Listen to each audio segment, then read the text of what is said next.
Houston, we have a problem. That's my 48 volt grow watt inverter.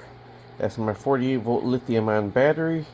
That's my 48 volt 100 amp Daly BMS that monitors each individual of the 14 batteries.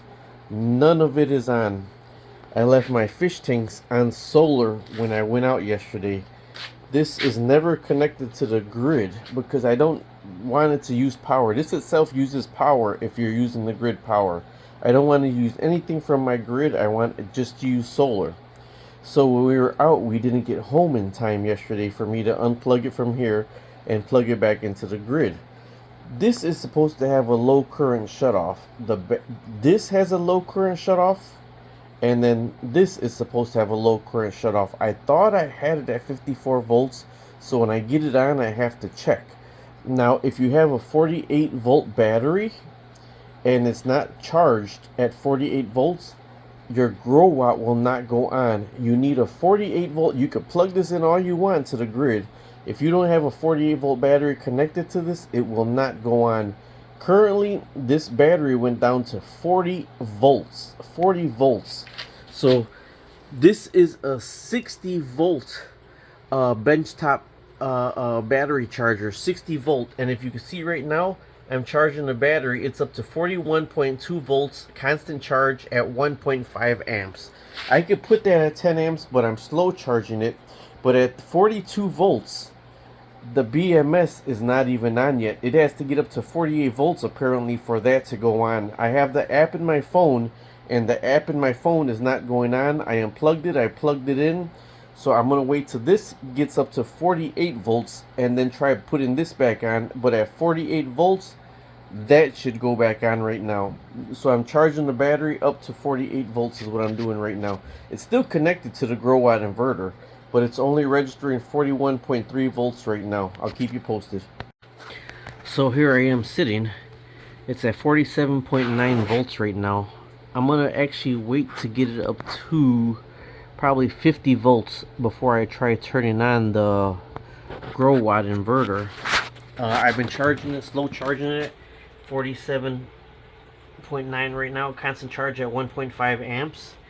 The BMS is not even on yet. I unplugged this and plugged this in a couple times. It's not on yet. So slow and steady is going to try to win the race for me.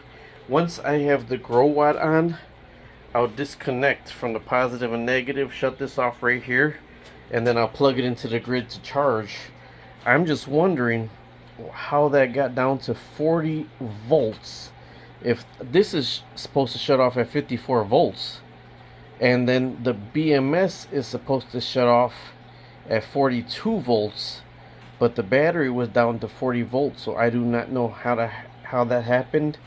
So I have to check this out right here and the BMS. I know we just updated that BMS app. I know that was just updated, so I gotta check the parameter settings in that, and I don't even know if I can adjust the parameter settings. So one more volt, I'm at 48 volts, and then I'm gonna wait to 50 to try to turn it on, because I know I gotta back charge the sine wave inverter in there anyways. This is the devil. Look at 49.8 volts, still constant charging at 1.5 amp. Grow watt still not on. Let me tell you why. This is the Daly. I did an update on it. It did good everything until this dang update. Okay, so this is the B minus. This is coming from the battery. If I touch the voltage of the power to the B minus, I'm registering the exact same voltage on here, 49.8 volts. Now this is the negative that turns it on and off, and this negative goes to the grow watt inverter. If anything goes wrong, it shuts off all the cells at the negative. This just will completely disconnect. This is registering 42 volts. The Daly is bad.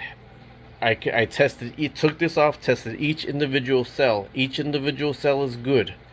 Coming in here, registers perfect. Coming out of the Daly right here, I'm only registering 42 volts. 49 volts, 42 volts. And now not enough to turn on the grow watt. I'm going to keep charging this to 56 volts, but at this point my Bluetooth should be on.